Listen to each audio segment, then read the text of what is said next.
Oleksandr Usyk and Manny Pacquiao.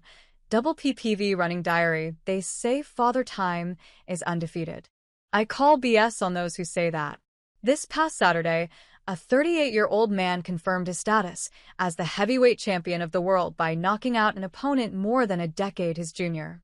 Hours later, a 46-year-old man showed he still has something left en route to getting an arguably unlucky draw against an opponent more than a decade and a half his junior, and a man approaching his 50th birthday who struggles with undiagnosed narcolepsy endured more than 10 straight hours of boxing broadcasting without dozing once, while joined by 3 slightly to significantly older friends who showed similarly impressive stamina. Yep, the clock got turned back all over the place on this epic day/night of boxing. And the clock will be our guide as we return to everyone's favorite post-fight column device, the pay-per-view running diary, to reflect on the Oleksandr Usyk-Daniel Dubois 2 pay-per-view from Wembley Stadium in London, the Mario Barrios Manny Pacquiao pay-per-view from the MGM Grand in Las Vegas, and the Amazon Prime Video undercard in between those two. 2:16 p.m. Eastern Time. Even though the broadcast from Wembley began at 12:30 my time, I'm not especially interested in any of the deep undercard bouts and recognize that there's a difference between being in shape to watch 10 straight hours of boxing and being in shape to watch 12 straight hours of boxing. So I get home from some early afternoon errands in time to turn on the TV during the 3rd round of a heavyweight bout between Brit Solomon Dekers and unbeaten Ukrainian Vladislav Serenko. I am engaged in internal debate between caffeinating and attempting to power nap before my guests arrive. Canine companion Otis Dumbledore Raskin has, predictably, opted for the latter. 2:17. The Wembley crowd boos as Usyk is shown on the big screen arriving at the venue. I recognize they're just doing this because they're rooting for their countrymen to win the heavyweight title, but still, I cannot respect anyone who boos Oleksandr Usyk. 2:24.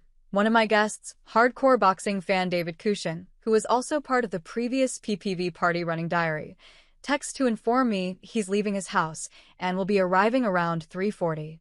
The window to nap just feels a little too tight. Caffeination it shall be. Time to make a caramel latte with lactate milk, of course, because my digestive system is as washed as the rest of me. 2:53. I pass the time playing Poker Stars on my phone and win a tidy $70 in 10 minutes, effectively defraying the costs associated with hosting a PPV party. While I'm getting rich, Dekers is completing an upset unanimous decision over Serenko. 2:56. Turki Alshik's arrival at Wembley is broadcast on the Jumbotron, in slow-mo, with the words His Excellency in the Chirin. Surely this was all the result of an independent editorial decision by the director of the DAZN broadcast, and in no way a case of money and power influencing the presentation. 2:58. Another guest, veteran boxing writer/editor and my former podcast partner Bill Detloff, texts, "On my way with C material." Perhaps so, but Bill's C material is equivalent to the average person's C+ material.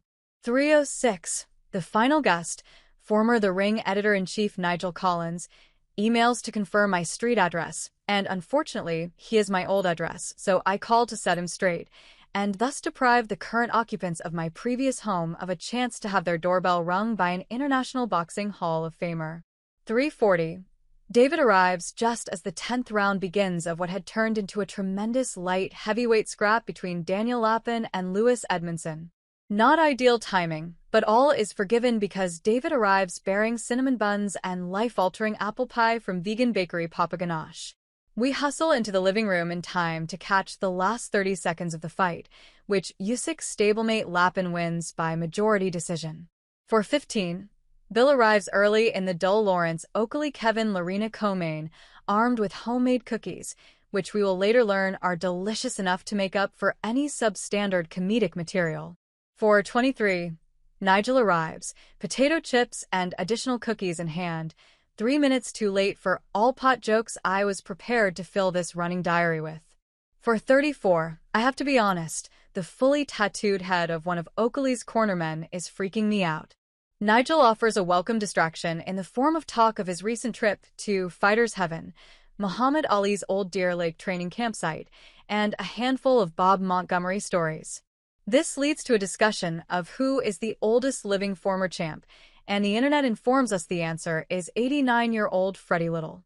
The internet may be destroying civilization, but at least it prevents us from wondering without resolution about trivial boxing matters. 455. Bill posits that Lennox Lewis is beginning to resemble James Earl Jones. I don't see it. During this break before the Usyk Du Bois fight, we all get up to fill plates with salty snacks. Beverages are distributed as well.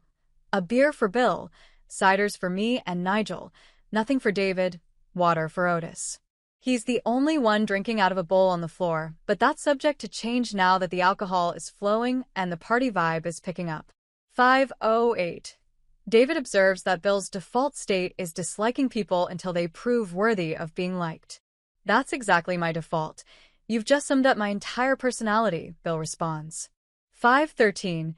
It's heavyweight championship of the world time, and Usyk enters the ring by stepping on the second rope and over the top rope, which I don't think I've ever seen anyone do before.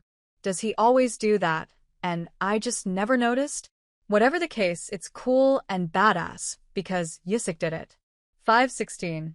Michael Buffer invites everyone to get ready to rumble. By the way, on the topic of ring announcers, the previous weekend I tweeted about Cody Big Mo Momarts looking like Barron Trump, and Big Mo was damned cool about it. However, Momarts doesn't follow me on X, and the tweet did mention him by name, so I'm not sure how it came to his attention. Is he searching the term ring announcer after he works a card? Hey friends, if you enjoyed this video, don't forget to give it a like. Got a question, opinion, or suggestion?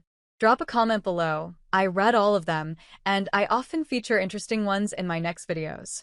And most importantly, for more exclusive boxing highlights and celebrity news, make sure to subscribe to the channel and hit the notification bell so you never miss an update. Your support helps us grow and keep bringing you awesome content. See you in the next video. Stay safe and take care.